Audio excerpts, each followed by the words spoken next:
Параллель және пирамидалық мән.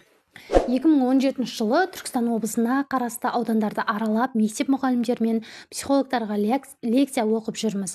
Кезек Түлкібас ауданына келді. Мектеп ұжымына лекция оқылды. Әдеттегідей түскі асты мұғалімдермен бірге ішіп, лекцияда қамтылған тақырыптарды талқылап отырмыз. Арамызда аудандық білім бөлімінің орынбасары мен методисі отыр. Адамның еркіндігі бар ма? Адамды өмірге құштар қылатын басты мотив не? Мәнге жетілуші фактор қайсысы деген сияқты экзистенциялық сұрақтардың төңірегінде әңгіме өрбітіп отырмыз. Бір кезде осы ауданның білім саласында ұзақ жыл қызмет етіп келе жатқан 57 жастағы методист ағамыз бір әңгіменің шетін шығарды. Опырмай, неше жылдан бері түсініксіз болған нәрсені енді түсінгендей болдым деді. Бәріміз елең ете қалдық. Ол әр оқу жыл сайын оқу маусымының соңында зейнет жасына жеткен бір ұстазды құрметпен шығарып саламыз. Ұзақ жыл сіңірген еңбегі мен төккен тері үшін ауданның құрметті азаматы деген атақ береміз. Қызметтен кеткен соң олармен кездесу, хат хабар алмасу сирей береді. Көп ұзамай әлгі ардагер ұстазымыз науқастанып қалыпты дегенді естіп жатамыз. Бір күні инфаркт алып, инсультқа түсіп қайтыс болды деген суық хабар да жетеді. Кәдімгідей есеңгіреп қаласың. Зейнетке шықты деген аты болмаса, солардың көбі қарттыққа жете алмай кетіп қалады. Зейнетке шықпаса, әлі де біраз уақыт арамызда жүрер ме еді деп те ойлайсың. Сонда оның себебін таба алмай, балалармен жұмыс істеу оңай емес, жүйкесі әбден жұқарып, денсаулығын құртып біткен деп ойлаушы едім. Логотерапиядағы параллель мән және пирамидалық мән деген тұжырыммен танысқан соң соның жауабын таптым. Әдіскер маманның нені меңзеп отырғанын түсіндіру үшін пирамидалық және параллель мән туралы айта кетейік. 1968 жылы Лондонда өткен психикалық саулықтың әлемдік конгресінде чех психотерапевті Станислав құндылық және мән жайында баяндама жасайды. Сол жолы Франклдың логотерапиясына сүйене отырып, адамдарды екіге бөліп қарастыратын теория ұсынады. Оның айтуынша, кей адамдар параллель мән ұстанады, енді біреулері пирамидалық мәнге ұмтылады. Параллель мән ұстанатын адамдардың өмірінде маңызы жағынан деңгейлес бірнеше мән болады. Мысалы, отбасы, жұмысын, дін сенімін, жан жарымен қарым-қатынасын қатар алып жүре алатын адамдар бар. Ол адамдар үшін карьера бәріне маңызды болып кетпейді, немесе дос-жаранмен көңіл көтеріп, отбасын ұмыт қалдырмайды. Бәрі маңызды құндылықтары параллель жатыр. Пирамидалық мән негізінде иерархия негізінде құрылады. Яғни бір құндылыққа ғана басымдық беріп, қалғанын бәсін төмен бастайды. Олар кенедей жабысқан жалғыз мақсаттың жолында жан қиюға бар. Мәселен, бір кісі қызметіне адал, жұмысын бар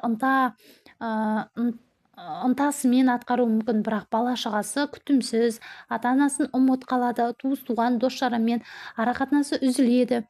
Ендігі біреу бала-шағасының қамы үшін ғана өмір сүріп, қалған дүниенің бәрін тіпті өзінде ұмытып кетеді. Адам өмірінің мәні тек құлшылық етуден тұрады деп мойнына ешбір жауапкершілік алмайтын діндар адамдар да болады. Бұл екі топтың қайсысы да мән егері бақыт сезе алады. Олар ішкі бостықтан азап шекпеуі мүмкін. Әйтсе де, Кратохлиф параллель мән егерушілерге қарағанда пирамидалық құндылық тұтынушылар қауіпті екенін ескертеді. Бір құндылықты бәрінен маңызды көретіндер олардың өмірі қалт-құрт еткен күдікпен тұрады. Өмірдің мәні тек бала-шаға деп қана түсінетін ата-аналар, балалар өсіп, жеке өмірін құра бастағанда фрустрацияға ұшырайды. Өйткені табан тірейтін басқа құндылық жоқ. Мұны психологияда бос қалған ұя синдромы деп атайды. Тәулік бойы ұясына тамақ тасып, балаларын баптауға үйретіп қалған құс ұясы бос қалған кезде қанаты қатты қиналып, балаларын қанаттандырып өз бетімен ұшып кеткенде, олар не істесе, олар не істеп не қоярын білмей есеңгіреп қалады екен. Сол сияқты мәнсәбін ғана мән етіп алғандарда вакуум күтіп тұр. Өмір бойы қызметіне адал болып, аянбай төр төгу әрине игі амал, алайда қызметінен босап қалғанда кеудесінде бостық орнап, көңілін депрессия басатыны содан. Әсіресе шенеуліктер арасында мұндай синдром қатты байқалады. Жоғарыда методист маман келтірген зейнетке шыққан мұғалімдердің басында кешетін хал де осы дерт. Мұндай типтегі адамдар пирамиданың ұшар басында маңызды деп тапқан құндылығы шықпай, жарамсыз болғанда төмен тұрған басқа құндылықтардың оның орнымен алмастыруға қауқарсыз болып шығады. Бұл мәселені Лукастың мына бір мысалынан керемет суреттейді. Біздің орталыққа 22 жастағы баласын ертіп бір кісі келді. Келе сала жағдайды түсіндіріп жатып, екеуі жанжалдасып кетті. Амал жоқ, екеуін екі бөлек қабылдадым. Алдымен әкесі кірді. Әкесі бір кәсіпті қолға алып, үлкен ферманың негізін қалаған екен. Олай-бұлай болып кетсем, бұл ферманы ұлым жалғастырып әкету керек деп жүреді. Сол оймен баласын бизнес академияға түсіреді.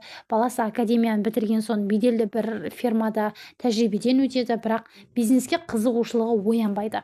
Әкесінің фермасына бармай, бөлмесіне қамалып алады. Бұған ашуланған әкесі оны мұрагерліктен айырады. Сосын ұлын тыңдадым. Ол білмеймін, әкемді түсіне алмадым дегеннен басқа ештеңе айтқан жоқ. Біраз сөйлескен соң жағдайды түсіндім. Ол әкесінің кәсібін жалғастыруға құқылы емес. Мен бұған қызықпаймын деді. Енді осы оқиғаға талдау жасайын. Бұл жігітте не мақсат, не мұрат жоқ.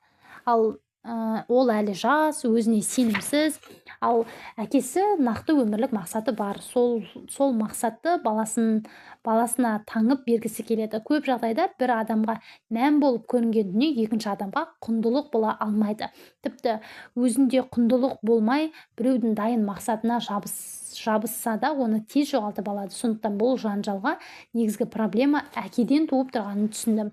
Алдымен оларды татуластырдым. Одан ойлана келе, балаңыз 1 жылға шетелге барып келсін деп кеңес бердім.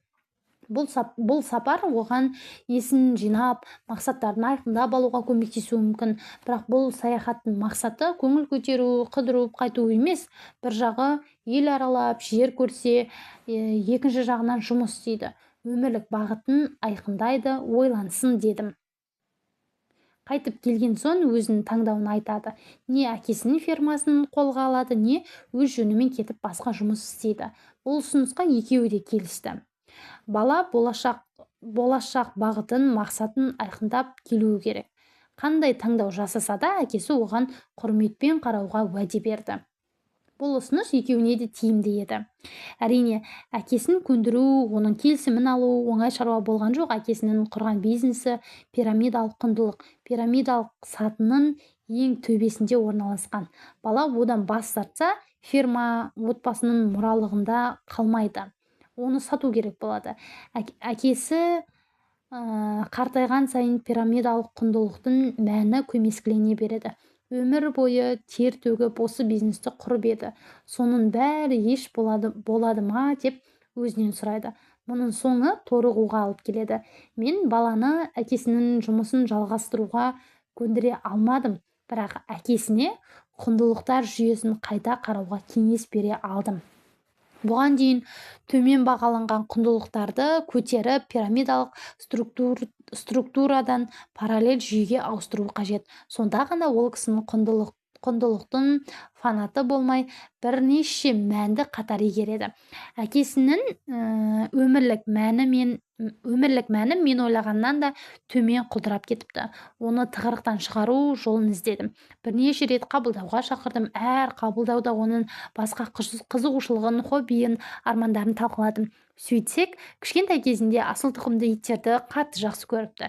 Ит баптаушы болсам деп армандаған екен. Сол сол арманды неге қазір жүзеге асырмасқа деп кеңес бердім.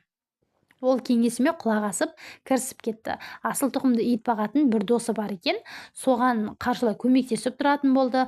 Ақысына досы оған ит бағып қағуды, жарыстарға дайындаудың қыр-сырын үйретеді. Осылайша әкесінің пирамидалық мәні параллель мәнге ауысты. Бір жылдан соң баласы қайтып келді. Әкесінің бизнесін жалғастырмайтынын, өзінің басқа жоспарлары бар екеніне нық сеніммен айтты. Бірақ әкесі оның жауабына ашуланған жоқ, түсіністікпен қарады. Параллель мән жүйесінде жоғалған құндылықтың орнын өзге бір құндылықпен ауыстыру әлдеқайда жеңіл.